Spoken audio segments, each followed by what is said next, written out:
His wife, the woman he promised to love for eternity, was dying on an operating table just 20 feet away. Her screams had just faded into a terrifying silence. But David Harris wasn't alone in the hallway. His mistress Chloe stood beside him, and as the doctor approached with a face like stone, Chloe let out a quiet, sharp laugh. She had won. The obstacle was gone. David was hers. The doctor looked past David, her eyes boring into the mistress, and whispered the 4 words that would turn Chloe's victory into her own personal hell. We saved the babies. It's twins. The house in Tarrytown, Austin, was a monument to good taste. David Harris, a man whose architectural firm was redefining the city skyline, had designed it himself. It was all glass-warm limestone and clean lines overlooking a verdant swell of the Colorado River. His wife, Sarah Jenkins Harris, had filled it with life. Sarah, a respected art curator, had a warmth that softened David's sharp edges. Their life was by all accounts perfect. Except for the silence. For 7 years, the house had been quiet. It was a silence punctuated by timed injections, devastating negative pregnancy tests, and the quiet, sterile grief of infertility. They had poured a small fortune into Austin IVF, and their marriage, once a passionate partnership, had become a shared, grueling project. Then, on their 8th try, it worked. Sarah was now 38 weeks pregnant, radiant and heavy with their miracle. The silence was finally gone, replaced by the assembly of a crib, the painting of a nursery, a soft, hopeful sage green, and endless, joyful debates over a single name, Oliver. On this last, perfect Sunday, Sarah was arranging tiny, hand-knitted booties on a shelf. David watched her from the doorway, a knot of something dark and heavy in his stomach. He loved her. God, he loved her. He loved the way she hummed when she was happy, the gentle curve of her spine as she bent over her work. He loved this baby, their baby, with a fierce protective instinct. But he was also a coward. The new schematic for the 6th Street Tower is a nightmare, he said, loosening his collar. I'm going to have to pull an all-nighter at the office. Sarah turned her smile only slightly dimmed. Oh, David again, that's the 3rd time this week. I know. It's just this project. It's make or break. Once this is done, I'm all yours. I promise. He crossed the room, kissed her forehead, and placed a hand on the taut drum of her belly. And yours, Oliver. The baby kicked as if in protest. Sarah covered his hand with hers. Okay, just be careful. I love you. I love you too, David whispered. The lie tasted like ash in his mouth. He didn't drive to the downtown office. He drove to a sleek, impersonal condo building on South Congress. He took the elevator to the 14th floor. The door opened before he could knock. Chloe Sanders didn't wait for him to step inside. She pulled him in by his tie, her mouth finding his. She was all sharp angles, expensive perfume, and thrilling, dangerous ambition. Chloe was a new associate at his firm, 28 years old, and saw David not as a man, but as a prize. You're late, she murmured against his lips. She was organizing the nursery, he said, his guilt returning. Chloe rolled her eyes, pulling away to pour 2 glasses of wine. The nursery? How sweet! Did you tell her you're not going to be there to see it, that you're going to be with me? Chloe, we talked about this. It's complicated. The baby is coming. The baby, she scoffed, handing him the glass. That's all she has, I have you, your mind, your ambition, your future. She's your past, David. A bloated, sentimental past. You know you can't stay. Once the kid is born, you have to choose. He knew she was right. He had to choose. But as he looked at Chloe so fierce and uncompromising, he felt a different kind of trap closing in. The affair, which had started as a reckless escape from the sterile, scheduled world of IVF, had become a second parallel life. And it was a life that was demanding he burn the first one to the ground. Just not tonight, Chloe. Let's not talk about her tonight, he said, setting the wine down. She smiled, a slow, predatory curving of her lips. Fine. Let's not talk at all. As he fell into her, he forced the image of the sage-green nursery and the tiny, hand-knitted booties from his mind. He was a man living two lives, and he was about to find out in the most brutal way possible that you can't build a new life on a foundation of lies. The entire structure was about to come crashing down. The next 2 weeks were a masterclass in deception. David Harris moved through his perfect home like a ghost, his body present, his mind 1,000 miles away at a condo on South Congress. He was attentive to Sarah, rubbing her swollen feet, fetching her ice chips, telling her how beautiful she was. And every word of it was true, which only made the lies he told Chloe feel more poisonous. To Chloe, he was the trapped husband, counting the seconds until he could be free. He was building a fantasy with her, a future in a penthouse, trips to Milan, a life unburdened by the domesticity that he claimed was suffocating him. He was two different men, and the strain was making him crack. Sarah, for all her focus on the baby, was not a fool. She had built a career on noticing the details others missed, the subtle shift in a painter's brushstroke, the hidden meaning in a line. And she saw the changes in David. It wasn't one big thing. It was 1,000 tiny, unraveling threads. It was the way he now showered the moment he came home from working late, when he used to just collapse on the sofa with her. It was the scent of a perfume on his suit jacket. Not hers. Something sharper, musky. Santal 33. It was the ping of his phone, which he now kept face down on the nightstand at 2 in the morning. The final thread was an American Express bill. He'd left it on his desk, an oversight born of arrogance. Sarah was looking for a stamp. She saw the charge. Uchi. $480. On a Tuesday night, he had supposedly been eating stale pizza with his draft team. She didn't cry. The shock was too cold for that. She simply sat in his leather office chair, the white rectangle of paper trembling in her hand, and waited for him to come home. He walked in at 7 p.m., all smiles, holding a bouquet of Sarah's favorite white peonies. "For my two favorite people," he said, leaning in to kiss her. Sarah turned her head. He kissed the air. "What's wrong?"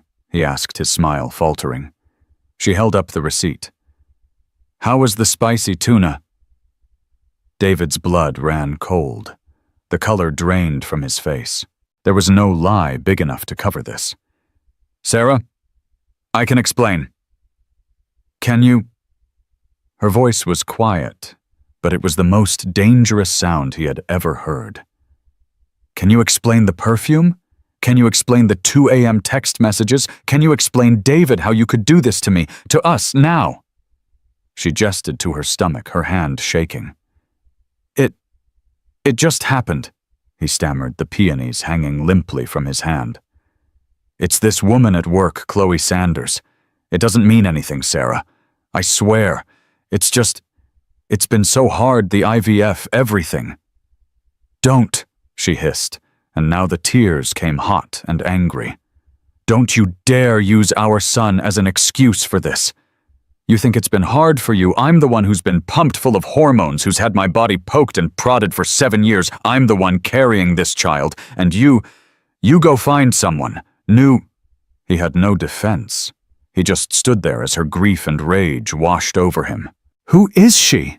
Sarah finally whispered, wiping her face. It doesn't matter. It's over. I'll end it tonight. I'll fire her. Sarah, please. Look at me. I love you. This baby is my world. Sarah stared at him for a long, agonizing minute. He saw the calculation in her eyes. She was weighing 7 years of love against 1 night of definitive proof. I don't believe you, she said finally, her voice flat. I don't believe it's over, but here is what's going to happen. You are going to stop. You are going to delete her number. You are going to end this, and you are going to be here for the birth of your son. We are not going to talk about this again until Oliver is home and safe. I will not bring this child into a broken home. Do you understand me, David? It was more than he deserved. It was a lifeline. He grabbed it. Yes, he said, sinking to his knees, pressing his face to her stomach. Yes, Sarah. Anything. It's over. I promise. It's over. But as he held his weeping wife, his phone vibrated in his pocket. A text from Chloe. Thinking of you. Can't wait for tonight. David Harris, the brilliant architect, the coward, the liar, did the one thing he knew how to do. He silenced his phone and held his wife tighter, trapping the lie between them. He didn't end it. He just got better at hiding it. He told Chloe that Sarah was suspicious and that he had to be careful for a few weeks, which only made their stolen moments more illicit, more thrilling for her. Chloe, in her predatory confidence, was fine with this. She knew she had him. It was just a matter of time. Sarah, meanwhile, retreated. She focused on the baby. She stopped asking David where he was. She simply watched the clock, her eyes hollow, and prayed that her family, which hadn't even officially begun, could survive its first mortal wound. The week of Sarah's due date, a heavy, humid stillness settled over Austin. The air was thick, charged with the promise of a storm.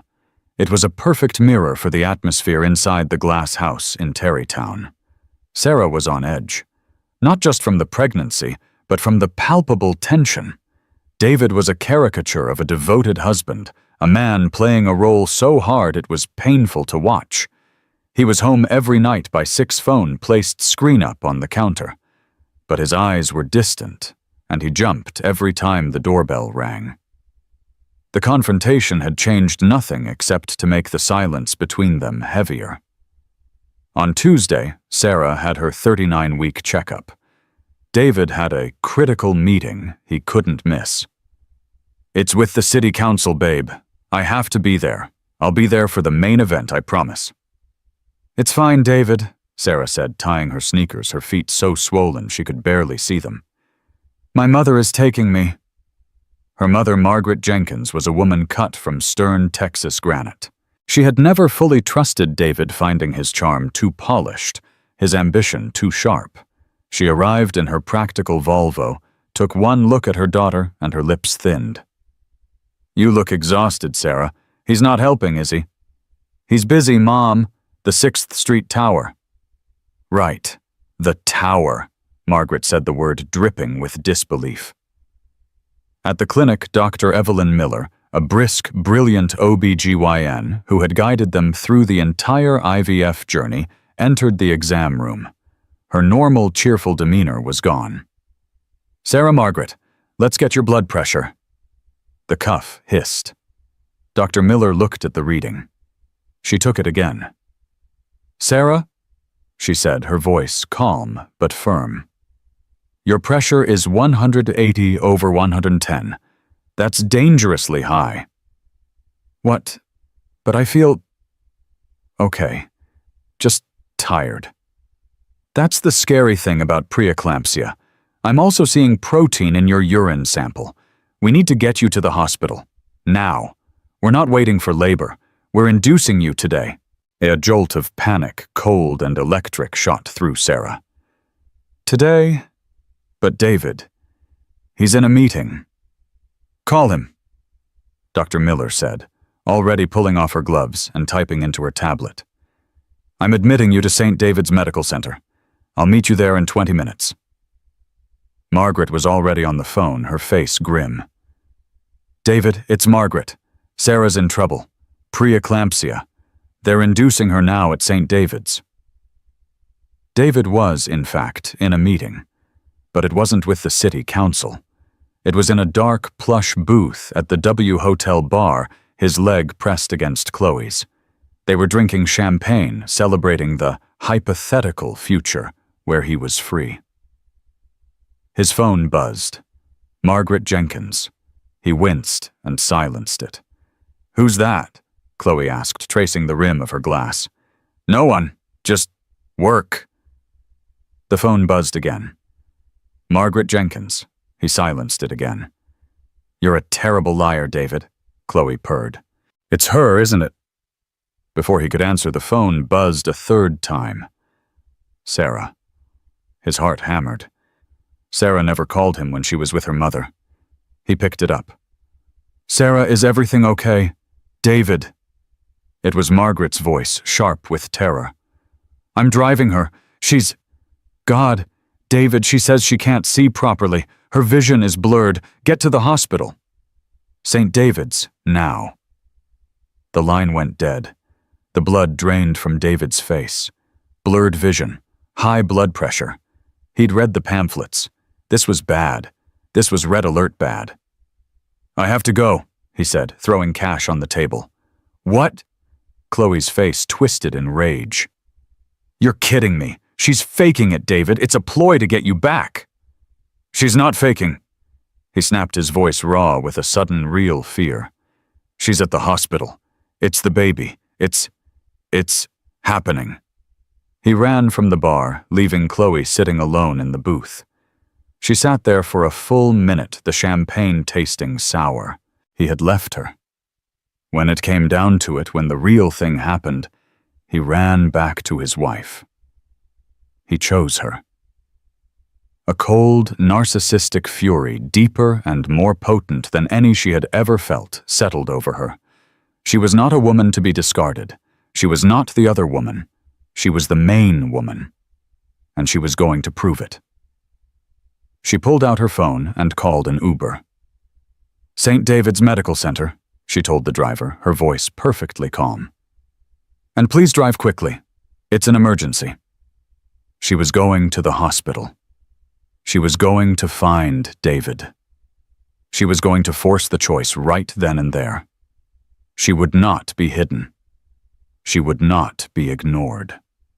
The storm had finally broken, and Chloe Sanders intended to be the one left standing when the floodwaters receded. The maternity ward at St. David's was a place of frantic, controlled chaos. When Margaret's Volvo screeched to a halt at the emergency entrance, Sarah was barely conscious. A team was waiting. They rushed her to a labor and delivery room, alarms already beeping. Dr. Evelyn Miller was there, scrubbed and focused. "She's in severe preeclampsia, bordering on eclampsia," she snapped to the nurses. "Get me a magnesium sulfate drip now and prep for an emergency C-section. She's crashing. This isn't just preeclampsia. I think it's HELP syndrome." HELP syndrome. The acronym was a death sentence: hemolysis, elevated liver enzymes, low platelet count. It was the body's ultimate betrayal, a catastrophic failure of its systems in response to pregnancy. David sprinted through the automatic doors, his heart threatening to burst from his chest. He found the maternity floor and saw Margaret, pale and trembling, outside L&D room 3. "Where is she? Is she okay?" "They took her," Margaret whispered, her eyes burning with hatred. "They're trying to stabilize her, her liver, her platelets. Oh God, David." She dissolved into sobs. A nurse, Brenda, a kind woman with weary eyes, stepped out. Mr. Harris? Your wife is asking for you. David pushed past Margaret and into the room. It was like a war zone. Machines shrieked, and Sarah, his beautiful, warm Sarah, was unrecognizable. She was swollen, her skin a sickly pale, and her eyes were wild with terror. "David," she cried, grabbing his hand with a strength he didn't know she possessed. I can't feel my hands. I'm so scared. David, the baby. Just save our baby. Promise me, save Oliver. I promise, he sobbed, kissing her clammy forehead. We're both right here. We love you. Mr. Harris, you need to step out. We're taking her to the OR. Now. Dr. Miller commanded her voice, leaving no room for argument. They wheeled Sarah out. David stumbled back into the hallway, his legs giving out. He collapsed onto a cold plastic waiting room chair, his head in his hands. He was a fraud. His wife was dying, and the last coherent thing he had done was lie to her. Mr. Harris. He looked up. His blood turned to ice. Chloe Sanders was standing in front of him. She was wearing a black silk blouse and leather pants, looking utterly out of place like a vulture in a dove's nest. Chloe, he whispered, horrified. What are you doing here? You can't be here. I can't, she said, her voice dangerously low. You ran out on me, David. You left me in that bar like I was nothing. I'm not nothing, David. I'm your future. Chloe gestured contemptuously toward the OR doors. Is your past. I'm here to make sure you remember that. Get out, David hissed, jumping to his feet. He grabbed her arm, trying to pull her toward the elevators. This is a hospital. Your wife is dying. Chloe's voice rose, turning heads at the nurse's station. Nurse Brenda's eyes widened. And you know what, it's for the best. She's weak. She was holding you back. Now you and I can finally be together. You and me and... She paused, a strange, triumphant smile playing on her lips. She had been saving this. This was her ace. And our baby, Chloe said, her voice dropping to a theatrical whisper. David froze. What? I'm pregnant, David. 10 weeks. I was going to tell you tonight over champagne. Congratulations, Daddy. It looks like you're going to be a father after all. The world tilted. Pregnant. Chloe was pregnant. His wife was on an operating table fighting for her life, and the life of their son, and his mistress was here telling him she was also pregnant. It was a nightmare. It was a hell of his own making. Chloe, you don't understand. Oh, I understand perfectly. You're mine.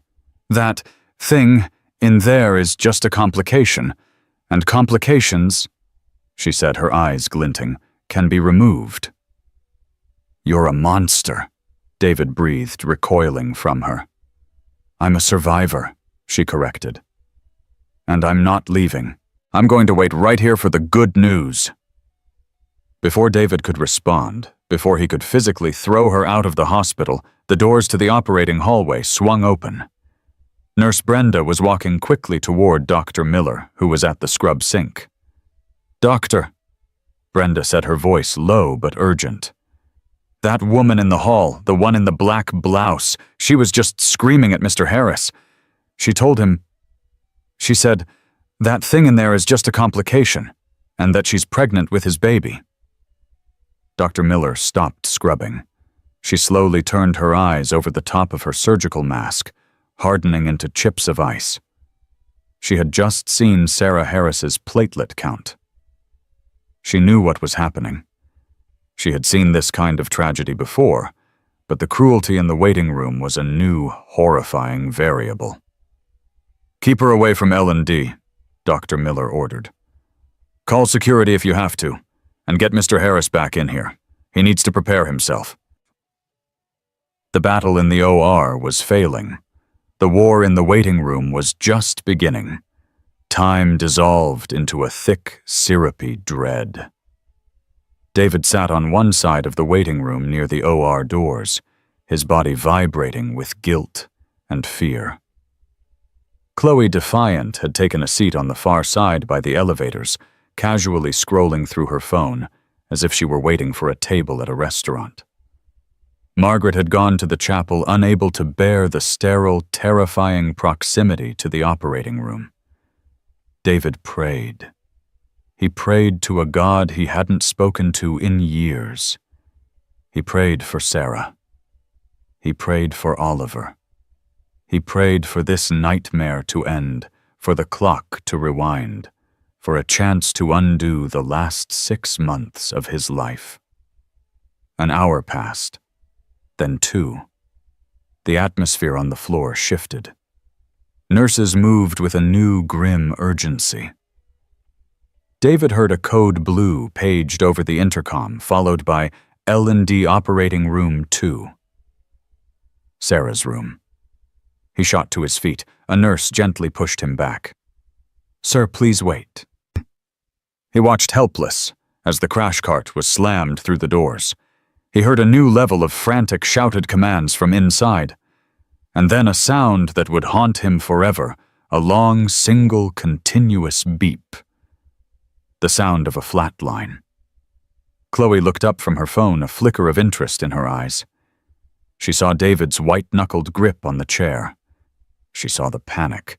She saw the tears streaming down his face. And then the OR doors opened. Dr. Evelyn Miller walked out. She was no longer a surgeon. She was an executioner. She had stripped off her bloody gloves and her scrub cap. Her short gray hair was matted with sweat. Her face was a mask of profound professional grief. She walked directly to David. He already knew. He was already shaking his head. "No. No. No." "Mr. Harris." "David." Dr. Miller's voice was low, tired. "We did everything we could. Sarah's HELP syndrome was catastrophic.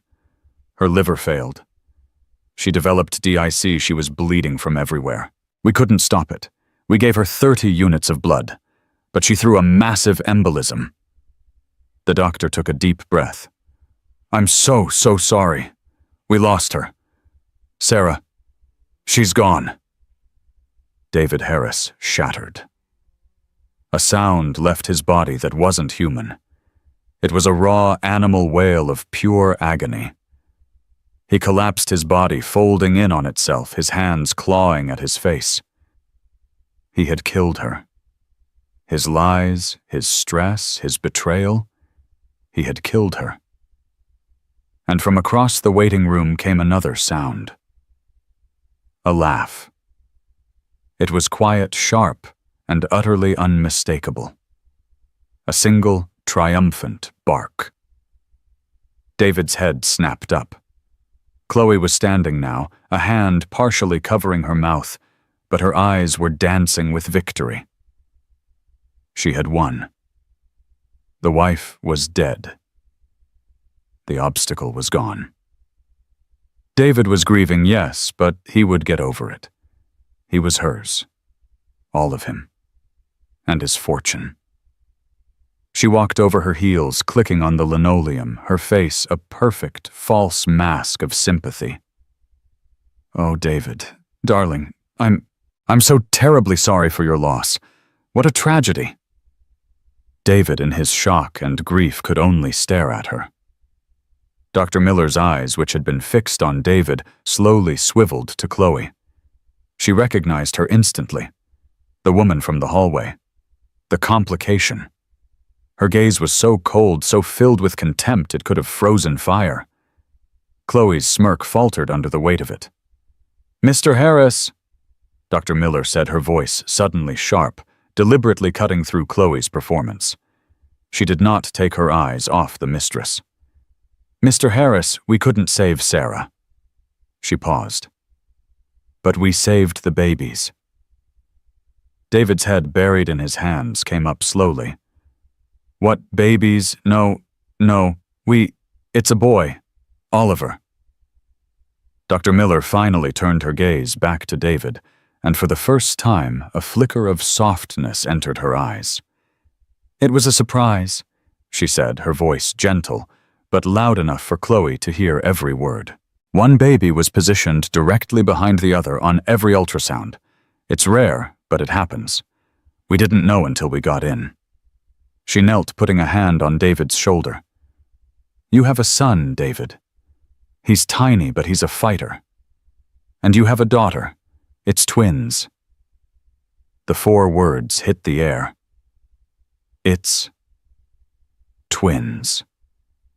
Chloe's face, which had been alight with triumph, went utterly dreadfully pale. The smirk vanished, replaced by a mask of chalk-white horror.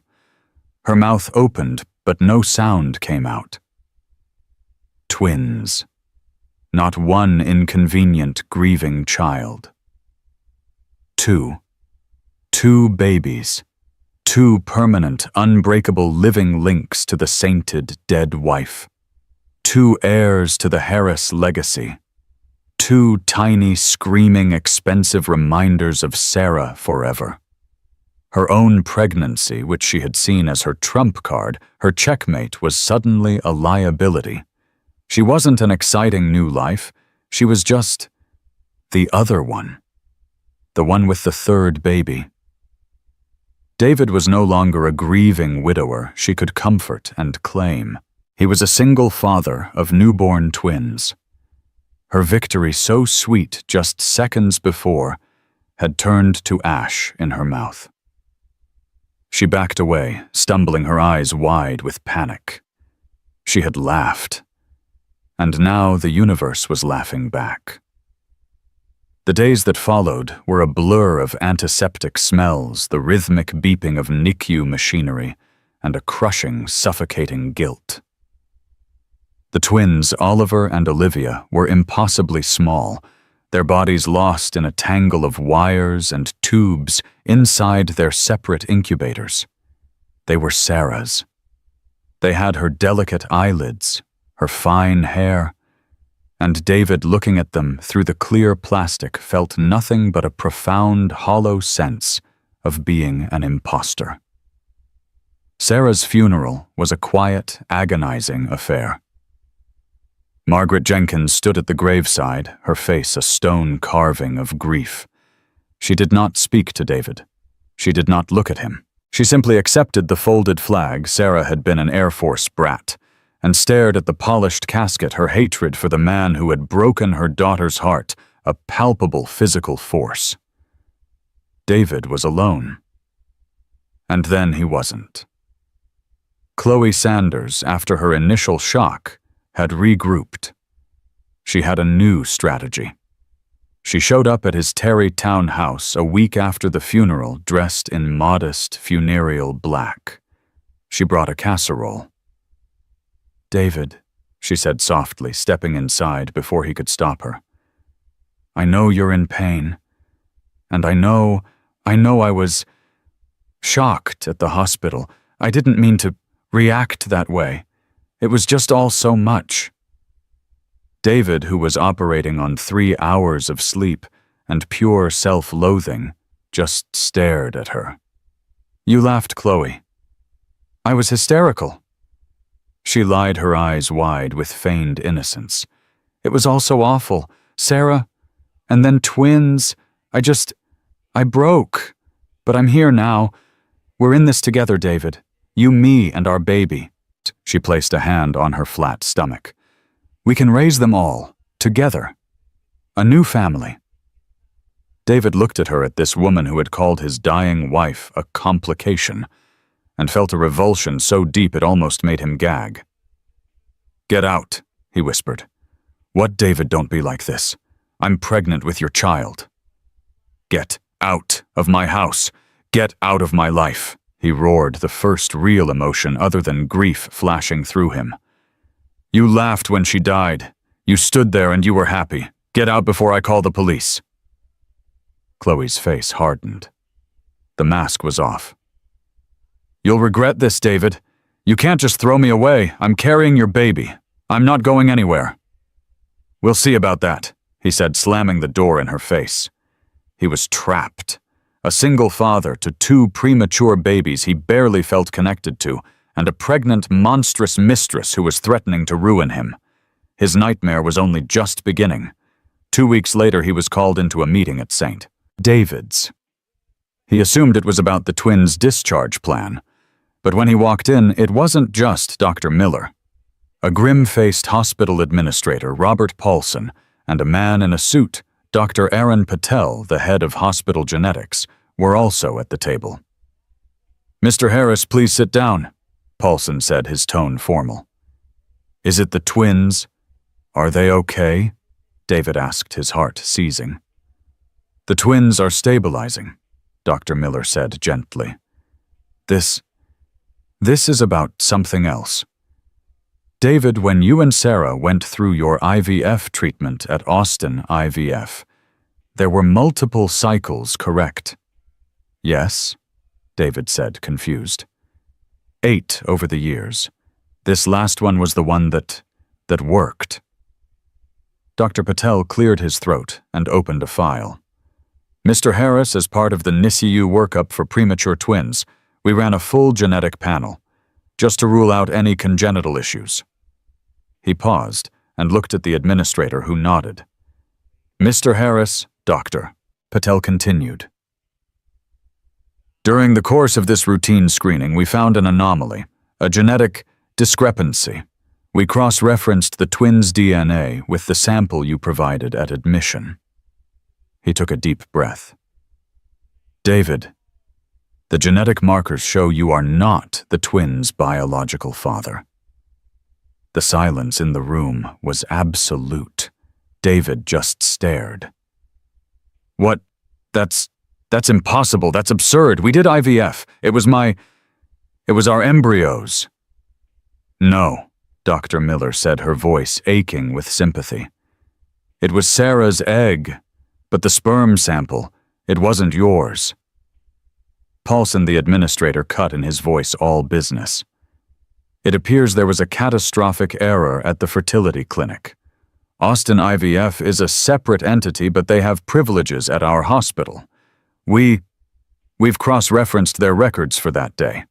It appears your sample was misplaced, and another patient's sample was used to fertilize Ms. Jenkins's eggs."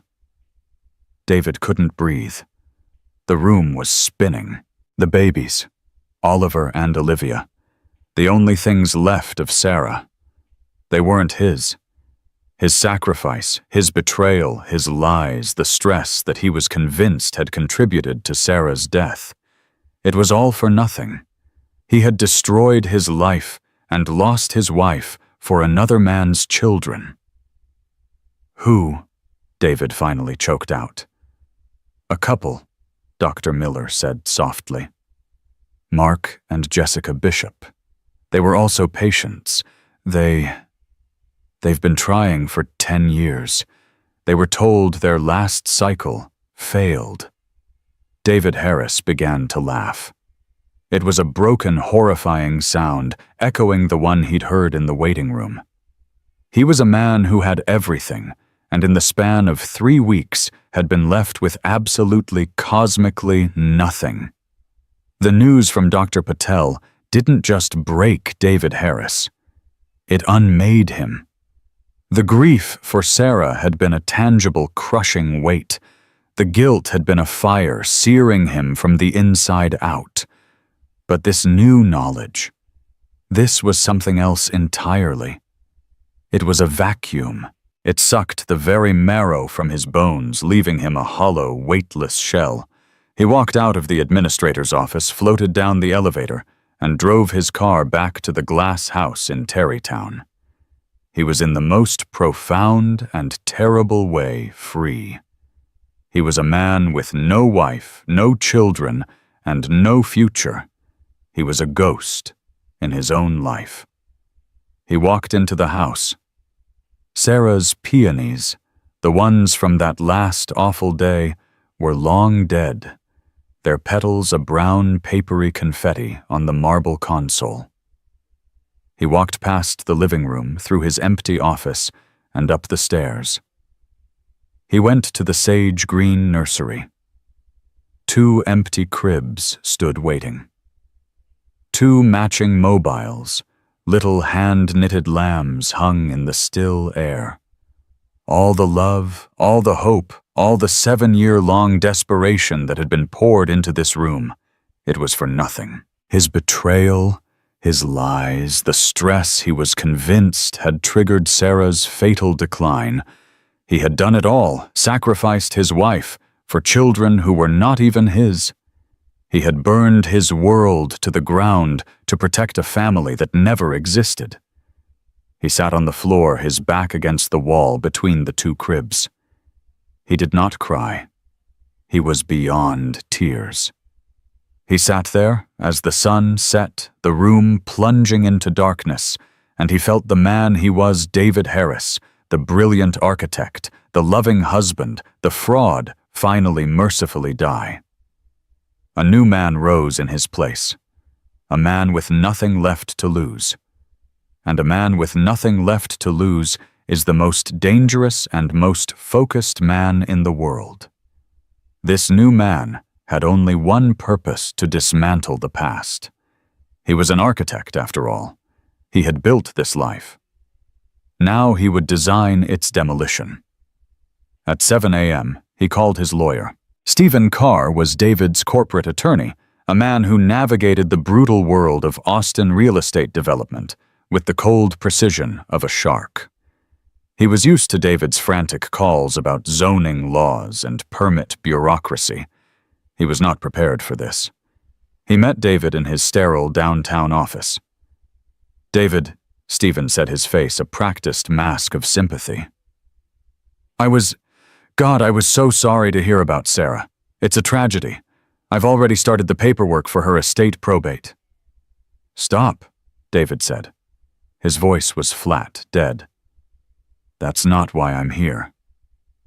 David laid out the entire story. The IVF, the HELP syndrome, the death, the twins, and finally the genetic report. Stephen Carr, a man who had seen billion-dollar deals collapse and partners backstab each other, was speechless. He took off his glasses, polished them, and looked at his client. "My God, David, Austin IVF. They are finished." "That's your first job," David said. "I want you to file a wrongful death suit. I want you to file for catastrophic malpractice. I want you to find every dollar they have and every dollar their insurance has, and I want you to take it. We're going to create a memorial fund, the Sarah Jenkins Harris Memorial Fund. It will fund HELP syndrome research and support families destroyed by fertility clinic negligence. I want you to ruin them, Stephen.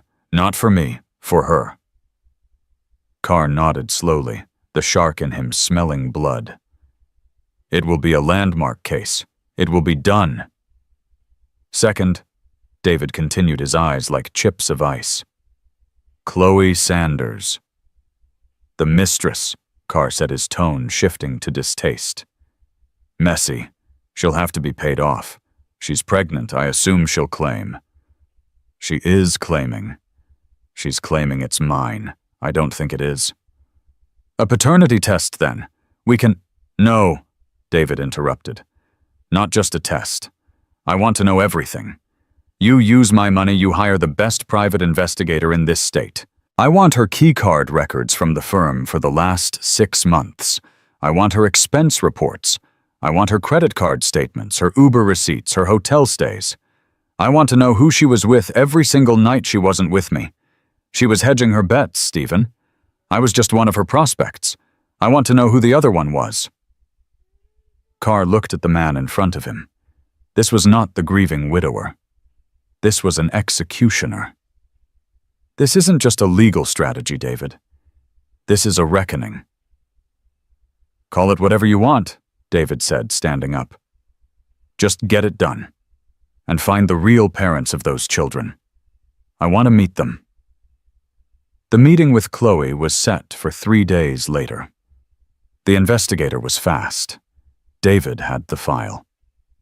It was worse and better than he could have imagined. He chose a bright, soulless Starbucks on a busy corner, a place with no memories and no shadows. She walked in, and David was struck by the audacity of her performance. She wasn't dressed in black. She was wearing a cream-colored, expensive-looking pantsuit, an outfit for a new beginning. Her hand was resting possessively on her barely there bump. She was not here to grieve with him. She was here to negotiate the terms of her new life. "David," she said, her voice a soft purr of manufactured sympathy. She sat down, her expensive bag clicking on the table. "I'm so glad you're finally ready to see reason. I know you're in pain, I truly do. But this," she caressed her stomach, "is a blessing. A fresh start for us. I've already had my lawyer draft some preliminary paperwork, a very generous consideration for our future." David just stirred his black coffee, the scraping of the wooden stick the only sound. Chloe leaned in, her mask of sympathy tightening. "Look, I know it's hard to see it now, but this is what Sarah would have wanted. For you to be happy. We can sell that. That mausoleum of a house, find a gorgeous penthouse downtown. Just you, me, and our baby, our real family." David looked up. His eyes were so empty, so devoid of light that Chloe's smile faltered for a second. "The twins aren't mine, Chloe." Her face froze. "What, David, don't be cruel. Just because they're complications doesn't mean you can just—" "They're not my children," he repeated, his voice a monotone. "There was a mix-up at the IVF clinic. A genetic test confirmed it. They belong to another man, another couple. I'm not their father." Chloe stared at him. She processed the information. Disbelief. Confusion. And then, the most profound, sickening relief. It started as a snort, a disbelieving puff of air. Then her shoulders started to shake. She covered her mouth, but it was no use. A high, ringing laugh burst out of her. People at other tables turned to look. "Oh my God!" she gasped, tears of actual mirth streaming from her eyes. She put her head down on the table, her body convulsing with laughter. "You're serious? Oh, David, that is priceless." She sat up, wiping her eyes, her face flushed with victory. You went through all that. You lost everything, for nothing, for someone else's brats. Oh my God. You really are the most pathetic fool I have ever met." She collected herself, taking a deep, shuddering breath. Her eyes were shining now, all traces of false sympathy gone, replaced by pure predatory triumph. "Well," she said, straightening her jacket. "Wow, okay, that just makes things so much cleaner, doesn't it? All that baggage, poof, gone. It's just you, me, and this." She patted her stomach, her smile wide and genuine for the first time. "Our baby, our heir, the real Harris legacy." David just watched her, his expression unchanged. "You're right. It does make things cleaner." He slid a thick manila file across the table. Chloe's smile flickered. "What's that, the paperwork my lawyer sent?" "No," David said. "It's from my lawyer's investigator." She opened it. Her smile vanished. Inside were photographs. Her kissing Alex Vance, a senior partner at the firm, in the parking garage of the W Hotel. Hotel receipts expensed to the firm for nights she had told David she was working late. Credit card statements showing dinners at Uchi with Vance. "I was a fool," David said, his voice quiet, surgical. "I was so wrapped up in my own lies I couldn't see yours. You weren't in love with me, Chloe. You were just auditioning, seeing which partner at the firm would bite first. I was just plan A. How's plan B?" He slid a second document on top of the file. "The court order." I don't know what you're talking about," she stammered, her face turning a chalky white. That's a court order for a prenatal paternity test, David said.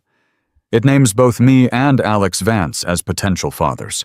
My lawyer, Stephen Carr, is very thorough. He sent a copy to Alex's lawyer and to Alex's wife about an hour ago. Chloe's world imploded. The color drained from her face. Her mouth opened, but only a small choking sound came out. This was a reckoning she had never anticipated. She had overplayed her hand, and now she had lost everything. You laughed when my wife died, David said, standing up from the table. You laughed when you found out my children weren't mine. Laugh now, Chloe. He left her there, a statue of her own ambition, the file open in front of her, as the other patrons of the Starbucks watched her silent, frantic, and complete collapse. The paternity test a few weeks later confirmed it. The baby was Alex Vance's. Vance, in a desperate bid to save his own marriage and career, promptly denied everything, fired Chloe for gross professional misconduct, and had his wife's lawyers serve her with a cease and desist order. Chloe Sanders, who had gambled on landing a rich husband, was left pregnant, unemployed, and utterly alone, a pariah, in the city she had tried to conquer. 2 days later, Dr. Miller facilitated the hardest meeting of David's life. Mark and Jessica Bishop looked like they had been hollowed out by a decade of grief. They were kind, gentle people from a small town outside Austin, and they looked at David with a terrifying, unreadable combination of pity, gratitude, and sorrow. Mr. Harris, Jessica whispered. Her hands knotted together. We don't know what to say. We are so sorry for your loss. For your wife, Sarah. David just nodded, his throat too tight to speak. Dr. Miller led them all to the NICU. Nurse Brenda, her eyes soft with sympathy, was waiting. David stood back as Mark and Jessica approached the 2 incubators. Mark pressed his hand to the plastic of Oliver's isolette. He has my father's ears. He choked out, tears instantly flooding his eyes. Jessica just stared at Olivia, her entire body shaking, a sound of pure, unadulterated awe escaping her. She's real. Oh, Mark, after all this time, she's real. David watched them. He watched this pure, untainted love pour out of them. This was the first good, the first right thing that had happened since that last perfect Sunday. This was the family Oliver and Olivia were meant to have. We want to honor Sarah, Mark said, turning to David, his face a mess of tears and joy. We'd like Olivia's middle name to be Sarah, if that's okay with you. The dam broke. The first real tears of a grief so profound he hadn't been able to touch it, stung David's eyes. He nodded. Yes, she would. She would have liked that. He watched Nurse Brenda help Jessica hold her daughter for the first time. He watched Mark put a single finger into Oliver's tiny hand and watched the baby grip it. He was the outsider. He was the ghost. His role in this story was over. He turned unseen and walked out of the NICU, leaving the Bishops to their miracle. The dismantling was swift. The lawsuit against Austin IVF settled for a staggering sum, bankrupting the clinic and making national news. The Sarah Jenkins Harris Memorial Fund was established the next day. David sold the glass house in Tarrytown. He sold his partnership at the firm. He liquidated every stock, every bond, every last trace of his old life. His last stop was Margaret Jenkins's house. She opened the door. She had aged a decade. The Texas granite of her face was cracked, revealing a raw, bottomless grief. Margaret, he said. He was holding a single cashier's check. She just stared at him, her eyes burning with a cold, pure hatred. "It's everything," he whispered, his voice breaking. "The house, the firm, the stocks. It's all I have left. It's for her, for you." He held it out. She looked at the check, then back at him. "Do you think this brings her back?" she hissed, her voice like gravel. "No, nothing does." "She loved you," Margaret said, and the words were a final, damning verdict. "She knew. She told me the week before. She knew you were cheating, and she was going to stay. For the baby. Your lies, the stress. You and that whore. You did this. The doctors can call it HELP syndrome. I call it murder." David stood there and took it. He had no defense. "I know." She snatched the check from his hand. "Good. I hope you live 1,000 years, David, and I hope you remember her face and what you did to her every single second of it." She slammed the door in his face. He was done. David Harris walked away. He got into an old used pickup truck he'd bought with the last of his cash. He had one bag in the passenger seat. He drove out of Austin past the skyline he had helped to build. He didn't look back. He drove west into the vast, empty heart of Texas until the city was just a smear of light in his rearview mirror. He stopped at a gas station in the middle of nowhere, the wind whipping dust across the road. He looked at his reflection in the dirty bathroom mirror. The man looking back was a stranger, gaunt, haunted, empty. The architect was gone. The husband was gone. The father was gone. All that was left was the ghost. He got back in the truck, pointed it toward the setting sun, and drove into the darkness, a man with no name, no past, and no future. Just the long, empty road. In the end, there were no winners. There was only the devastating wreckage of choices made in secret. David lost his wife, his children, and his entire identity. Chloe, who laughed at another's tragedy, found herself the star of her own, abandoned and ruined by the very ambition that drove her. But two lives, Oliver and Olivia, were saved from the rubble. They are to this day being raised by a loving, grateful family who never gave up hope. This story is a brutal reminder that a lie can't just build a new future. It can only annihilate the present. The truth, no matter how delayed, always finds its way to the surface. Thank you for listening. If this story moved you, please hit that like button. Share it with someone who loves a story of twists and consequences, and subscribe to the channel for more true life drama every week. Let me know in the comments what you think. Was David's final act a form of redemption, or was it simply the last act of a coward? We'll see you in the next one.